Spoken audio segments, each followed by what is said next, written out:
in Lees-Galloway. Well, that was a typically long, rambling and incoherent contribution from the member Paul Foster-Bell, and it sounded very much to me like someone who was on the defensive, someone who knows his party is on the wrong side of this debate. Just like so many other issues at the moment, the National Party is firmly on the wrong side of this debate. But they're trying to tell us that Sue Moroney's bill to extend paid parental leave by just 8 more weeks, that's all we're talking about, 8 more weeks, is neither necessary nor affordable. So let's explore that. The first question is it necessary?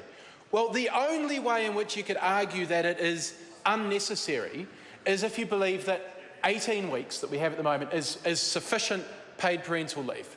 And if you look around the world, if you look around the other countries that we like to compare ourselves with, Italy, 26 weeks, Germany, 156 weeks, the UK, 39 weeks, Belgium, 32 weeks, Ireland, 26, Portugal, 30.1 weeks, Japan, 58. In fact, the OECD average is 26. So all we're asking with this bill is to make New Zealand average. And I know that the government is usually pretty happy with that. They don't like being out in front. They don't like being the leaders. They like to be the mediocre, average, fast followers. And that's all this bill would do, is make New Zealand average, rather than subpar, below average, behind the pack, which is where we always end up under this national government. So is it necessary? Well, if you believe that the other countries have got it right and that we perhaps need to catch up, then yes, it's absolutely necessary. 18 weeks is not enough. So that destroys that argument from the National Party. The next question is it affordable? And this is why the National Party has always opposed paid parental leave. I know they had a road to Damascus moment a couple of years ago when they realised that they were so far on the wrong side of public opinion, and Labor and Sue Moroney had done such a good job of articulating the merit of extending paid parental leave to 26 weeks that they finally decided that they would get on board with paid parental leave. 15 years after everybody else in New Zealand did, that the National Party finally got on board. But every time, when Labor first introduced it, when Labor extended it for the first time when we were in government, when Labor extended it for the second time when we were in government, the National Party opposed it because every time they said it was unaffordable. It's true, says Brett Hudson, it's true that the full cost of this, after full implementation, is $107 million a year. And that sounds like quite a lot of money. But just the other day, the Prime Minister said $3 billion worth of tax cuts.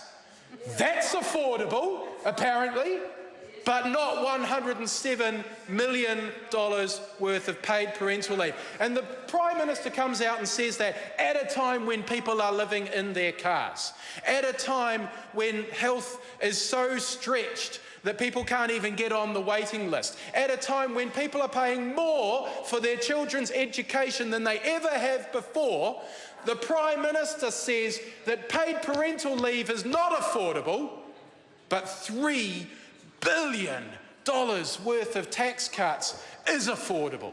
We know this government doesn't like its mates having to pay tax. It stood up for the tax dodgers. It didn't stand up for working people who would benefit from paid parental leave, the people who pay their taxes through PAYE, who don't have foreign trusts, who don't have the opportunity to avoid their taxes. That's not who this government stands up. They stand up for their rich mates, and they want to give their rich mates more tax cuts. I don't know if they even pay any tax, but they want to give them more tax cuts, rather than funding something that actually gives working families a hand up, that actually gives kids the best possible start in life, the best opportunities to get ahead. What a miserable government. What a miserable government that's prepared to spend outlandish and ridiculous amounts of money on tax cuts at a time when they are utterly unaffordable, but can't find what is, in the government's terms, the tiny amount of money to extend paid parental leave only to the point where New Zealand would be average. Doesn't that tell us so much about where the National Party's priorities lie?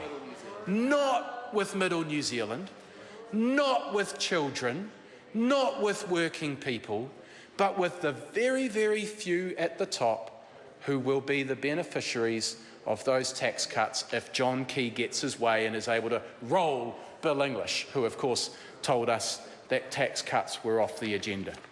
Mr. Speaker, Labor has always been consistent on the issue of paid parental leave. As I said, we introduced it, we extended it once, we extended it twice, and we always knew the time was going to come where the extensions in time were going to be required and the extensions in who was going to be able to be eligible for it were going to be needed. But of course we started carefully because we faced so much opposition from the National Party and their supporters. So we started carefully, we bedded it in and we extended it. And now is the time to extend it to 26 weeks.